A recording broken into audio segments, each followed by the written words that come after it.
Alors, ça barde, c'est chaud, c'est explosif. Les militaires ukrainiens sur le territoire russe, dans le territoire russe, Belgorod. Donc, imaginez-vous, vous levez le matin et soudain, vous passez dans votre voiture et quelqu'un saute devant la route et vous demande de vous arrêter. Et vous refusez de vous arrêter, il tire sur la voiture. C'est exactement ce qui se passe à Belgorod, territoire russe attaqué par les militaires ukrainiens. Les Russes reconnaissent la présence des militaires ukrainiens qui ont fait, des insurgents qui ont fait une attaque et ont été repoussés. Ils auraient abattu 70 militaires à Belgorod. Inimaginable, incroyable. Et ces militaires, évidemment, se sont présentés avec des voitures ou des camions américain, le USM 1224 Max Pro MRAP. C'est un camion de l'armée américaine qui a été donné à ces militaires, évidemment, donné à l'Ukraine pour aller combattre en Ukraine. Évidemment, on avait dit qu'on donnerait aux Ukrainiens des outillages nécessaires pour défendre l'Ukraine, mais on a promis que ça ne se passerait pas sur le territoire russe. Et là, c'est une violation du territoire russe qui pourrait signifier le début d'une guerre complètement différente. Donc, 70 militaires ukrainiens sont partis dans le territoire russe, Belgorod, où ils ont fait des histoires, évidemment. Heureusement qu'il n'y a pas eu beaucoup de dégâts,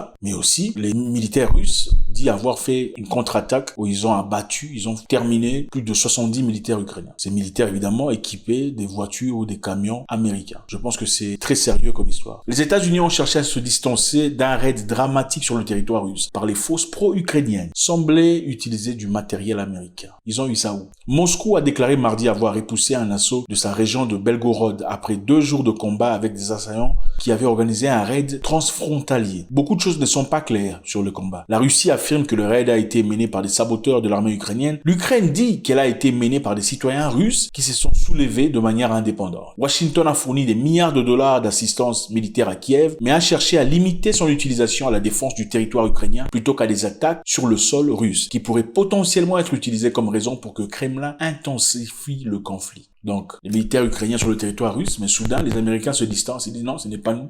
Les Ukrainiens qui disent, bon, soudain, ce n'est pas nous, les Ukrainiens non plus, ce sont les Russes qui se sont levés contre leur gouvernement. Donc, le camion qu'on utilise ici, ce sont des USM 1224 Max Pro MRAP. Ce sont des camions américains. Comment est-ce qu'ils ont eu ça? Point d'interrogation. Pourtant, si vous regardez dans l'histoire, il y a quelque temps, les amis, Joe Biden et son gouvernement ont promis qu'ils ne livreraient pas certaines histoires à l'Ukraine de peur d'escaler l'histoire, de peur que ça devienne un problème beaucoup plus grand, n'est-ce pas? On va essayer de revoir très rapidement dans l'histoire. C'est que Joe Biden et son gouvernement ont promis de ne pas livrer à l'Ukraine parce qu'ils ont dit clairement, comme il l'a dit, ce serait déclarer la Troisième Guerre mondiale. Biden a promis qu'il n'enverrait pas des missiles à longue portée pouvant atteindre la Russie en Ukraine après que Zelensky le demandait en mai 2022. Déjà, il disait qu'il n'enverrait pas ces missiles. Je ne sais pas si vous en souvenez, les HIMARS, tout ça. Il n'enverrait pas des HIMARS, des missiles à longue portée de peur que ça ne porte atteinte, en tout cas que ça ne déclare une guerre beaucoup plus grande. Mais là, au moment où je vous parle, il y a des HIMARS en Ukraine, contrairement à ce qu'il a fait comme promesse. Biden a promis qu'il n'enverrait pas des chars, ni d'autres véhicules armés, ni d'avions, ne formera pas d'équipage américain, des pilotes américains, parce que ça s'appellerait la Troisième Guerre mondiale. Suivez ce qu'il a dit ici.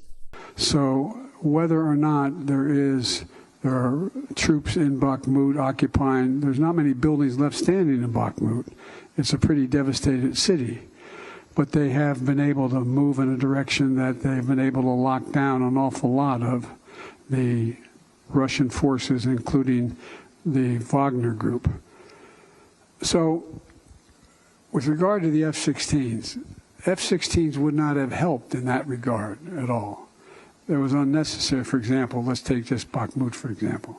Donc il a bien dit clairement, il n'enverrait pas des chars, il n'enverrait pas d'avions, il n'enverrait pas de trains, il n'enverrait pas l'équipage américain parce que ça signifierait la Troisième Guerre mondiale. Mais aujourd'hui, on sait qu'il y a des chars qui ont déjà été envoyés, Léopard, on sait qu'il y a des missiles qui ont déjà été envoyés, on sait là maintenant qu'on a envoyé des pilotes déjà pour aller entraîner les Ukrainiens sur comment gérer les F-12 et les F-18 et les F-16, d'accord? Donc ce qu'il faut comprendre ici, c'est quoi? Un politicien, c'est un politicien. Les politiciens disent des choses qui plus tard ne sont pas vraiment réalisées. Et surtout, il y a un politicien, genre de politicien spécifique. Quand ils disent on n'enverra pas les choses, on n'enverra pas des armes, on ne fera pas ça, de peur d'escaler les histoires. Mais on le fait quand même. Ça veut dire quoi? Pas une fois, 2 fois, mais à plusieurs reprises. On n'enverra pas des chars de combat. On n'enverra pas de véhicules blindés. On voit maintenant les véhicules blindés, non? Sur le territoire russe. N'est-ce pas? Ok. Biden a déclaré que les États-Unis n'enverraient pas des F-16. Ce sont des Mirage, des avions de chasse, ok? Qui sont très souples, très rapides, très aptes. Ils ont refusé de faire ça. Ils voulaient pas parce qu'ils savaient qu'en faisant ça, ce serait déclaré une guerre guerre ouverte contre la Russie. Mais au moment où je vous parle, les amis, au moment où je vous parle, on vient de déclarer que les États-Unis viennent d'autoriser le transfert des F-16. Les États-Unis d'Amérique, le gouvernement de Biden vient d'autoriser le transfert des F-16 à l'Ukraine. Ça commencera par les pays européens qui vont d'abord envoyer. Ensuite, on verra comment est-ce que Joe Biden dira. Et au moment où je vous parle, les militaires ukrainiens ont déjà commencé leur formation de F-16 en Europe. Oui. Maintenant, la bonne question ici, c'est quoi? On dit il faut au moins 8 à 10 mois d'entraînement, ok, pour entraîner un pilote évidemment expérimenté à manipuler le F-16. Bon, au moment où la guerre continue là, ceux qui vont utiliser le F-16, ça sera probablement des militaires américains, n'est-ce pas? Et vous pensez que la Russie sera d'accord avec ça? Pas du tout. Je ne pense pas. Imaginez-vous, soudain. Non, imaginez-vous seulement qu'à Miami, soudain, il y a des insurgents qui viennent, mais ils ont des camions russes. Qu'est-ce qui va se passer? Qu'est-ce qui se passerait? Qu'est-ce que l'Amérique dit? Pourquoi les États-Unis ont attaqué l'Irak? N'est-ce pas? On disait qu'ils avaient des terroristes qui seraient auteurs de 9/11 et aussi des armes à destruction massive. Maintenant, imaginez si à Miami, il y avait des insurgents qui venaient avec des véhicules d'origine russe, armés par la Russie. Qu'est-ce qu'on dirait? Vous voyez un peu où on en est. Il a promis qu'ils n'utiliseraient pas le F-16 en Russie. Tout comme ils ont promis qu'ils n'enverraient pas les chars. Donc, maintenant, quand Joe Biden dit qu'il a la promesse du président Zelensky que les Mirage F-16 ne feront pas des attaques sur les terres russes. Il a eu une promesse délibérée, il a eu une promesse ouverte du président Zelensky disant qu'il ne ferait pas d'attaque sur les terrains russes. N'est-ce pas ce qu'ils ont dit par rapport aux chars qu'on vient de voir, les voitures blindées qu'on vient de voir tout à l'heure là? Ils ont aussi promis qu'ils n'enverraient pas, qu'ils n'utiliseraient pas sur le terrain russe. Qu'est-ce qui arriverait après? On va voir ici dans une interview de CNN avec le conseiller de la sécurité nationale américaine, Jake Sullivan. Écoutez ce qu'il a à dire. Now that we've done that, we can look forward to the long-term capacity of Ukraine to be able to defend itself and deter Russian aggression.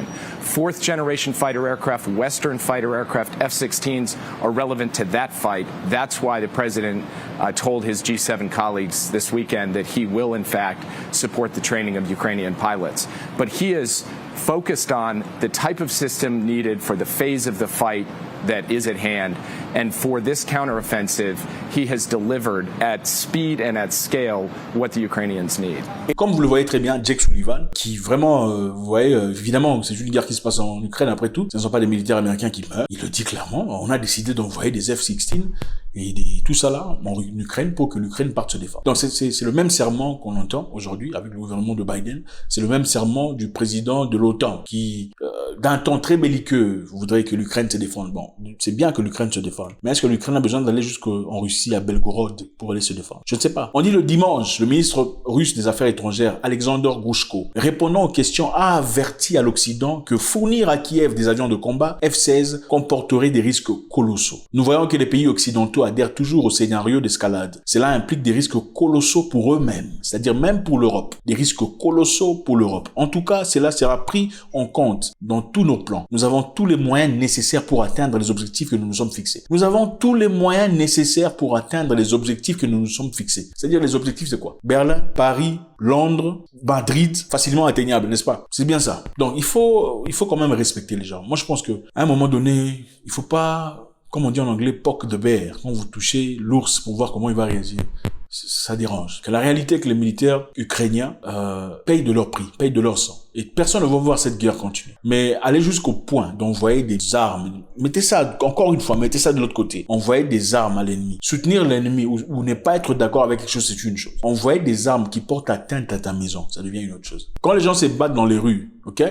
Les voisins se battent dans les rues, ce n'est pas un problème. Mais quand ça devient un problème de le voisin va toucher l'enfant ou la femme de quelqu'un dans sa maison, ça devient un problème complètement nouveau. Encore une fois, les États-Unis ont cherché à se distancer, dramatique comme on le dit sur le territoire russe, par les forces pro-ukrainiens qui semblaient utiliser des matériels américains. Semblaient, ce sont des matériels américains, c'est clair. Moscou a déclaré mardi avoir repoussé un assaut de la région de Belgorod après 2 jours de combat avec les assaillants qui avaient organisé un raid transfrontalier. Donc ils sont partis en Russie. Vous avez vu ce qui s'est passé en Crimée récemment. Vous écoutez ce monsieur Sullivan en train de dire que la Crimée appartient à l'Ukraine. La Crimée n'appartient pas à l'Ukraine. Depuis un temps, les Ukrainiens ont accepté que la Crimée n'appartient pas à l'Ukraine. C'était consensuel, c'était accepté partout dans le monde. Et dire que on va envoyer des missiles qui peuvent atteindre la Crimée, c'est chercher un problème beaucoup plus grand qu'on peut le supporter. Mais en réalité, on comprend. Ils sont aux États-Unis, dans leur bureau, dans le froid, pendant que les Ukrainiens vivent les conséquences de ces histoires. Je pense que c'est ça, les amis. Il est important de comprendre petit à petit ce qui se passe. Okay? C'est facile de dire, ouais, c'est tel qui attaque tel.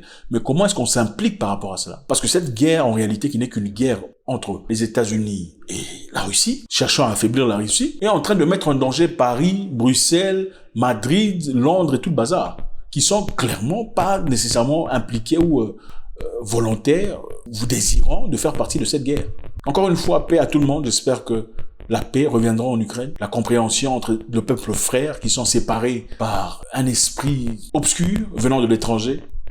Dites-moi ce que vous en pensez. Est-ce que la Russie a le droit aujourd'hui de retalier, en tout cas de toucher quelconque pays qui osera donner des armements à son ennemi? Moi, je vous pose une question. Vous vous battez avec quelqu'un. Cette personne reçoit un couteau venant d'une autre. Cette personne devient votre ennemi ou pas? Si vous avez l'opportunité de le trouver, vous le trouverez ou pas? Merci.